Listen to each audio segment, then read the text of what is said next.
ವಿಧಾನ ಪರಿಷತ್ನಲ್ಲೂ ಕೂಡ honey trap ಬಗ್ಗೆ ಗದ್ದಲ ನಡೆಯಿತು. ಇವತ್ತು ಬಿಜೆಪಿ ಸದಸ್ಯರ ವಿರುದ್ಧ ಸಿದ್ದರಾಮಯ್ಯ ಗರಂ ಆಗಿರುವಂತ ಪ್ರಸಂಗವೂ ಕೂಡ ನಡೆಯಿತು.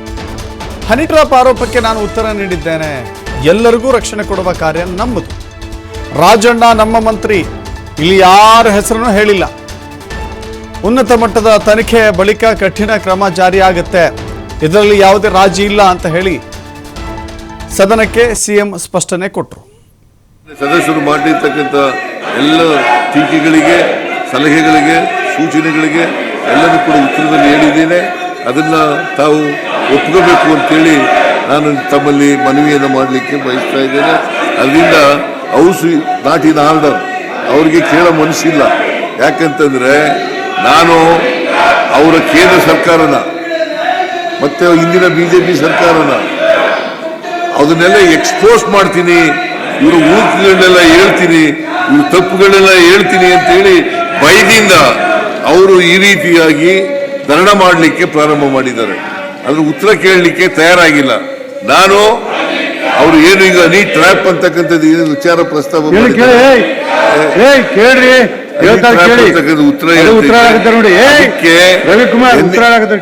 ನಿನ್ನೆ ಗೃಹ ಸಚಿವರು ಉತ್ತರ ಕೊಟ್ಟಿದ್ದಾರೆ. ನಾನು ಕೂಡ ಇವತ್ತು ಹೇಳಿದ್ದೀನಿ, ವಿಧಾನಸಭೆಯಲ್ಲಿ ನಾನು ಕೂಡ ಹೇಳಿದ್ದೀನಿ. ಏನಂತ ಹೇಳಿದ್ದೀನಿ ಅಂತಂದ್ರೆ, ನಾವು ಯಾರು ಎಲ್ಲರಿಗೂ ಕೂಡ ರಕ್ಷಣೆ ಕೊಡ್ತಕ್ಕಂಥ ಕೆಲಸವನ್ನ ಮಾಡ್ತೇವೆ. ಕೆಳಮನೆಯ ಸದಸ್ಯರಿರ್ಬೋದು, ಮೇಲ್ಮನೆಯ ಸದಸ್ಯರಿರ್ಬೋದು, ಅವರೆಲ್ಲರಿಗೂ ಕೂಡ ರಕ್ಷಣೆ ಕೊಡ್ತಕ್ಕಂಥ ಮಾಡ್ತೀವಿ. ಅವರು ರಾಜಣ್ಣ ಅವರು ನಮ್ಮ ಮಂತ್ರಿಗಳು, ಅವ್ರು ಯಾರ ಹೆಸರು ಕೂಡ ಹೇಳಿಲ್ಲ. ಆದರೂ ಉನ್ನತ ಮಟ್ಟದ ತನಿಖೆಯನ್ನು ಮಾಡಿಸ್ತೇವೆ ಅಂತೇಳಿ ನಮ್ಮ ಗೃಹ ಸಚಿವರು ಕೂಡ ಹೇಳಿದ್ದಾರೆ.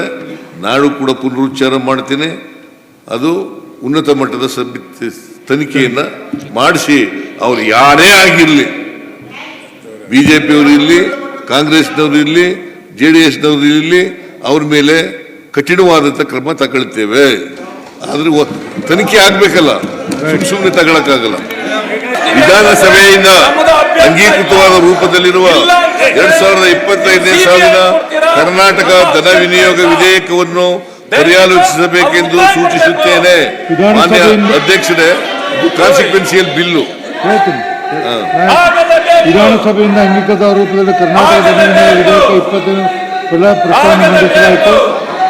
ಪ್ರಶ್ನೆ ಏನೆಂದರೆ, ವಿಧಾನಸಭೆಯಿಂದ ಅಂಗೀಕೃತವಾದ ರೂಪದಲ್ಲಿ ಕರ್ನಾಟಕ ಧನ ವಿನಿಯೋಗ 2020 ಪ್ರಸ್ತಾವದ ಪರವಾಗಿ ಹೌದನ್ನು ಸೂಚಿಸಬೇಕು, ಪ್ರಸ್ತಾವದ ವಿರುದ್ಧ ಇಲ್ಲನ್ನು ಸೂಚಿಸಬೇಕು. ಪ್ರಸ್ತಾವದ ಪರವೆಂದು ಭಾವಿಸುತ್ತೇನೆ, ಪ್ರಸ್ತಾವದ ಪರವಾಗಿ ಭಾವಿಸುತ್ತೇನೆ, ಪ್ರಸ್ತಾವದ ಪರವಾಗಿದೆ.